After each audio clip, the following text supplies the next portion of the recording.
Good IMC दोस्तों,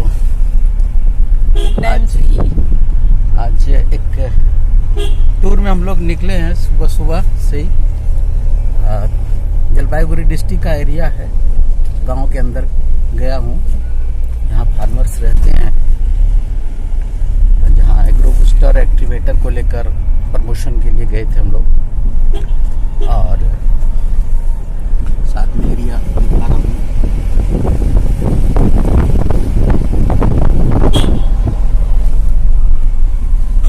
ये सारे एरिए दूर दूर तक आपको इधर भी दूर दूर तक खेत नजर आएंगे।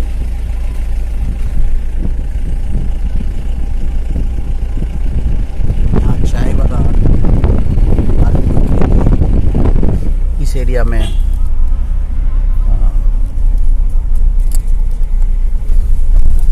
पाट की खेती होती है, धान की खेती होती है।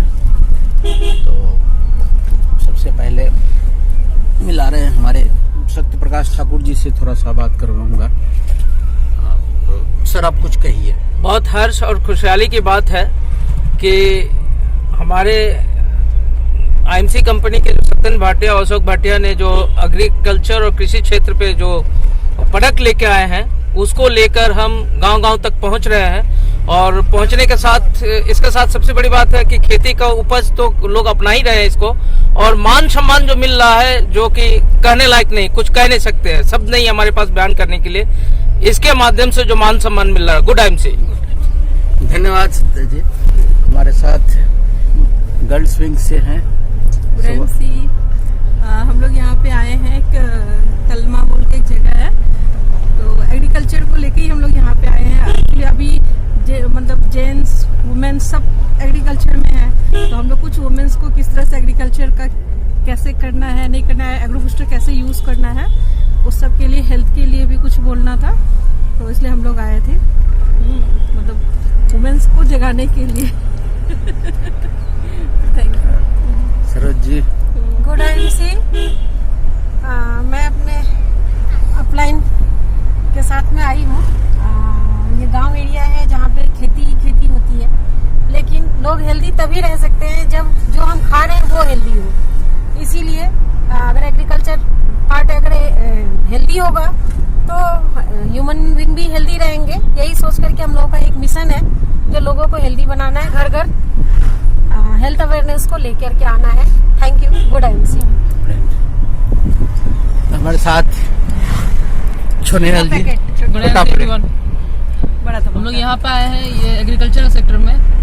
सीधा सीधी बात है कि ऑर्गेनिक है, और जो फार्मर है उसको क्या बेनिफिट होगा, उसको मैं कुछ बेनिफिट बता देता हूँ। सीधी सी बात है, उसका अगर कॉस्ट ऑफ प्रोडक्शन उसका अगर लग रहा है लेट सपोज 50,000, तो उसका रिड्यूस होकर कहते 30,000 या 20,000 क्या मतलब रिड्यूस होगा अमाउंट, तो उसका कॉस्ट ऑफ प्रोडक्शन कहता है डिक्रीज हुआ।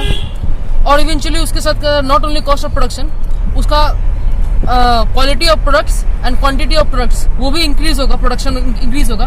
तो अल्टीमेटली क्या हो रहा है कि फार्मर ज्यादा प्रॉफिट मैक्सिमाइज कर पा रहा है, जिसके कारण क्या होगा कि ऊपर से वो ऑर्गेनिक होगा, जो कि समाज में अगर वो बेचता है तो जो कंज्यूमर है, जो कंज्यूम करेंगे उस प्रोडक्ट को, वो भी कहीं ना कहीं बेनिफिट होंगे। बस यही बेनिफिट है, और उसको प्रमोट करना हम लोग का यही एम है। और main objective is that promote good to society while most are busy promoting bad, so be the one who promotes the good.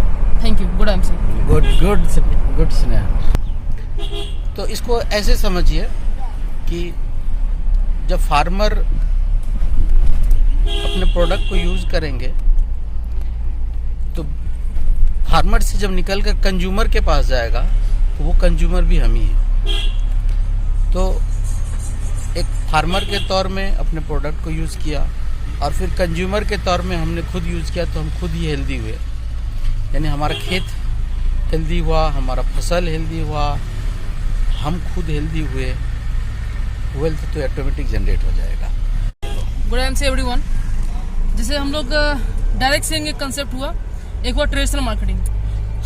हर एक बिजनेस का कहता है सबसे जो प्रमुख कारण होता है सेल्स जनरेट करना है, और वहां से रेवेन्यू जनरेट हो रहा है। ठीक है, ट्रेडिशनल मार्केटिंग में क्या होता है कि मैं सीधा ब्रीफ में बता रहा हूँ कि अगर एक प्रोडक्ट का कहता है MRP 500 रुपीज है, तो जो मैन्युफैक्चरर है वो क्या हो रहा है कि वो देगा, कहता है अपना प्रोडक्ट जो बनाएगा तो मास्टर स्टॉकेज को कोई देगा, तो सपोज कहता है वो 120 रुपीज में मास्टर स्टॉकेज दे दिया, फिर फर्दर वो मास्टर स्टॉकेज अपना प्रॉफिट गिन के वो वेयर हाउस में दिया, गोडाउन में दिया, फिर ऐसे करते करते लास्ट में 500 तक पहुंच जाएगा, जो कि अल्टीमेट कंज्यूमर बियर करेगा, ठीक।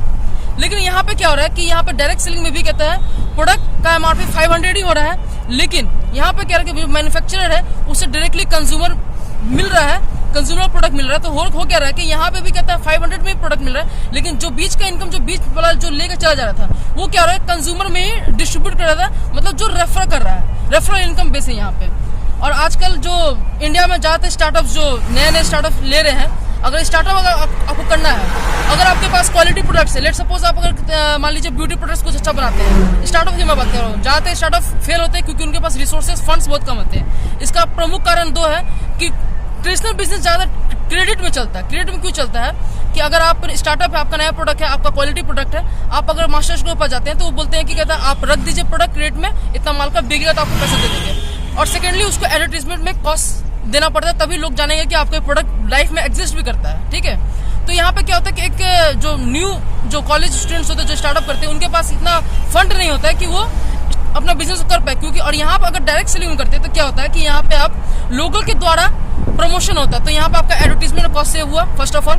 सेकेंडली यहाँ पे नो क्रेडिट बिजनेस, मतलब मास्टर स्टॉकेज को आपको एक बार नहीं देना पड़ेगा। तो मल्टीपल बेनिफिट्स अगर आप इसको बढ़िया से अध्ययन करेंगे, इसको लोग समझते हैं मेन बात की डायरेक्ट सेलिंग जो है उसको लोग समझते हैं कि मतलब खराब है, बुरा है। उनका गलती नहीं है, उनका पास्ट एक्सपीरियंस कुछ बुरा था। जैसे कि एक एग्जांपल दे दीजिए, कोई भी इंडस्ट्री खराब नहीं होता, उसमें लोग खराब होते हैं, ठीक। जैसे एक बंदूक अगर यहाँ पर आपके सामने रखा है तो वो क्या है, वो क्या अच्छा है या बुरा है? बिल्कुल ना वो अच्छा है ना बुरा, वो एक पावरफुल इंस्ट्रूमेंट है, ठीक।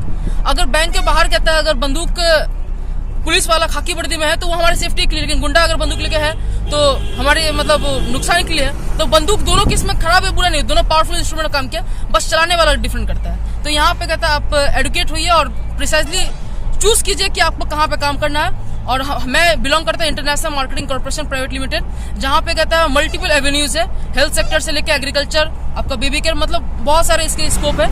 इसको अगर डीपली आप करते हैं तो of course you will gain a lot of things, lot of knowledge, education, most of the things you can get it good MC. Network marketing इसको समझना है, अच्छी तरह से समझना है, क्योंकि भारत सरकार ने 2014 में ही इसे एजुकेशन में डाला है। 2014 से यूनिवर्सिटी में आ गए हैं, दिल्ली यूनिवर्सिटी में कोर्स चालू कर दिए गए हैं। क्लास 8 स्टैंडर्ड से ही इसके सब्जेक्ट पढ़ाए जाने शुरू कर दिए गए हैं। समझ रहे हैं आने वाला समय कहाँ जा रहा है। और इस तरह के बच्चे जब पास आउट करके निकलेंगे कॉलेज से तो क्या लगता है आपको कि जॉब के लिए चलेंगे? लोकल फॉर वोकल की जो मिशन चला है सर, गवर्नमेंट ने जो कुछ चलाई है, मेरा एक मानना है कि जब गवर्नमेंट किसी चीज़ में हाथ डाल देती है तो उससे आप बच नहीं सकते, किसी भी तरह से बच नहीं सकते। उसी तरह जैसे गवर्नमेंट ने जीएसटी लाई, कोई बच नहीं सका, सबको उसमें आना ही पड़ा। अभी वैक्सीन लॉन्च हुई है कोविड का, लगता है कि वैक्सीन से कोई बच पाएगा? पूरे भारत में सबको वैक्सीन लगना ही लगना है। उसी तरह आने वाला समय डायरेक्ट सेलिंग का होने वाला है, इसमें कोई बच नहीं सकता। आज जो आप हैं, बिजनेस क्या हो रहा है, नहीं हो रहा है, कैसे हो रहा है, नहीं देखने की जरूरत है। पैसा कमा रहे हैं, नहीं कमा रहे हैं, नहीं मालूम, लेकिन जिस दिन ये जरूरत बन जाएगी उस दिन आपके पड़ोसी आपसे पूछेंगे कि प्लीज़ तुम तो कर रहे थे, मेरा भी आईडी तुम अपने लगा दो। ये रेवोल्यूशन आने वाली है। तो आज पूरे टीम के साथ निकले थे हम लोग। गुड एमसी दोस्तों, थैंक यू।